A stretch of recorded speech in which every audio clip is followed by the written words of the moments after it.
to now that's gone viral and everyone's talking about it. Okay, so lumps and Shuman, but okay, so we're just all together, Pat. I've been trying to piece together, A, why the mainstream media is not talking about it. And then I kept going back and forth with Tom, and I was like, okay, why, out of all the people, did Kamala Harris, did the DNC pick Tim Walz to run for vice president? I was like, very, very interesting. And then if you guys remember, nobody knew who Tim Walz was. And all of a sudden, this guy who now is in one of the biggest scandals in the history of the United States, all right, over $18 billion, they picked that guy. Okay, let's put that to the side. Ilhan Omar, with her husband, net worth going from almost nothing to all these billions of dollars, then, calling everybody racist if they even question it. That was weird. Then you have Melissa Horton, Pat, the one Democrat who voted against giving these illegals in Minnesota health care. She gets assassinated at her house with her husband, and the killer says that Tim Walz also wanted him to kill Amy Klobuchar. It's so insane to me. And then on top of that, there was a realtor in Minnesota that said, and I said Rob the clip, but I'll just say it, 450 houses in one area in Minnesota were bought in cash, turned into fake care centers, and then used to bill the state like clockwork, okay? Neighbors see no patience. All they see is luxury cars. Some of these places taking ex-cons without warning the community. So think about that. And by the way, a little fun fact, by law, realtors aren't even allowed to tell buyers what's happening in that situation. Okay, the state sends monthly checks with zero, I'm gonna say that again, zero inspections, and most of the homes have few or no clients, but the cash keeps coming in. And then the fraud, Pat, you guys have to understand, this isn't just a couple of Somalis that just came here illegally and they're doing $9 billion worth of fraud. This, to me, goes up the freaking ladder. There's no way, Ilhan Omar, Patrick, there's no way Mrs. Pro-Somalia, another video came out of her saying, I can't wait, one of these days I'm going to move back and live in Somalia with my child, that person who was so pro-Somalia and anti-America doesn't have an idea. Or Tim Walz, who has been silent. All of them are silent, and they're trying to use that whole white supremacist racist. There's a clip of Tim Walz claiming that everybody is racist. There's another video, Pat, where he's sitting there, and obviously it's a setup, and he looks back, and the old Minnesota flag is there. He removes it and puts the new one that looks almost identical to the Somali flag. All right? And what else was I going to say?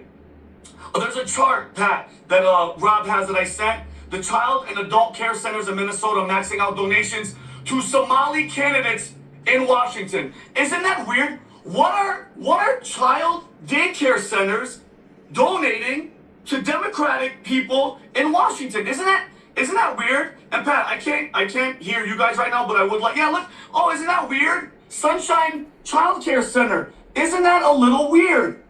Isn't that weird? So what are they donating to, Pat? I think this is what? Lumps and Chubbin. Let me get out. I'm gonna come right back in. Give me 1 second, because I want to show you guys a video. Okay, so Rob, can you do me a favor? This is, folks, if you're watching this, to me, I don't care about whether, I don't have ill intentions towards Somalis or not. I don't care where you're from, what skin color, what ethnicity, what religion. The only thing I care about is, do you come in? Do you make the place better? Do you make the place safer? Do you create jobs for others? Do you love America? Do you go based on our values and principles that the founding fathers created? If you do, fantastic. You love America, great. But I want you to see this chart, Rob. I sent this text to you. Can you hide it real quick? Can you hide it real quick? Because I want to ask the audience first. If I were to ask you right now, Somalis that go to Minnesota, after having lived in America for 10 years, what percentage of them do you think still take welfare? Let me ask the question one more time. Somalis, after having lived in America, Minnesota, for 10 years, what percentage of them take welfare still after 10 years? Rob, can you pull this up now, please? Watch this, folks. When you look at this chart, it shows, the gray shows Somali immigrant households in Minnesota after 10 years. Look how many of them are still taking welfare. Did that say 81%? What does that say? 78%. Wow. 78% of those who have been here more than 10 years. So some of the newer people that are here, okay, maybe a year, 6 months, 3 months, more than 10 years, 78%. And if you look at native households in Minnesota, look what that number is, 21%. If you go to cash, 25, 27%. Food stamps, 48% of Somalian immigrant households in Minnesota after 10 years are taking food stamps. 68% are taking Medicaid. Are these programs built for other immigrants to come and take what you're paying the taxpayers? Are you okay with that? Because that's what's happening with this. So a lot of American people are sitting there saying, wait a minute, what the hell is going on over here?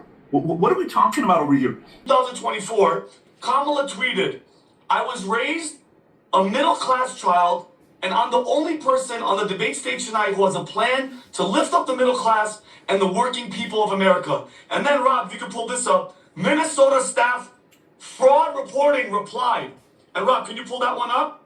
And I'll read what they wrote back. Look at the chart that they put up.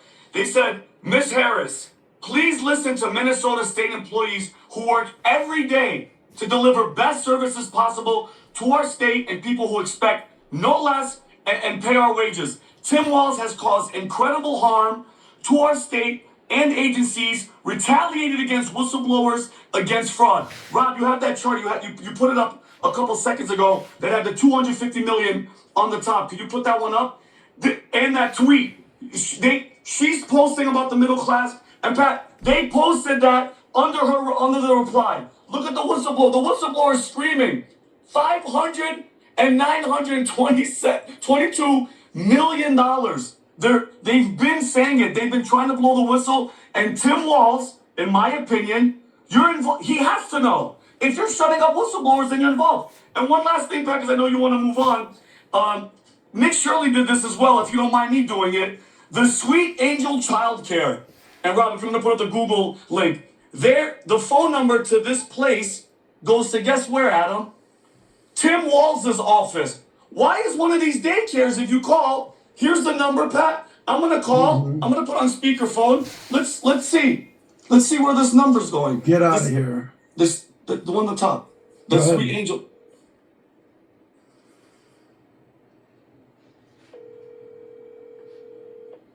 That's the one right there, Rob. Thank you for contacting the office of Governor Tim Walz and the Get out of here. Oh, Pat, isn't that weird? Sweet Angel Children. Why? Is this?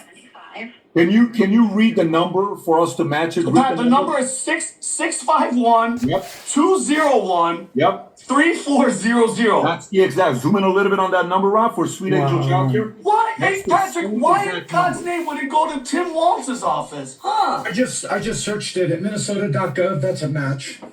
Wow. So, Well, Do we have a number to the Leering Center where all the Somali kids were leering every single day? I want to do this one thing before we move on to the next story because we. I got hope more you stories all to are go paying through. attention. Rob, can you Pay show one of the clips, especially attention. the lady that just shuts the Spread door this on far and me. wide. If you can show that one clip and then we'll move on. If the audience.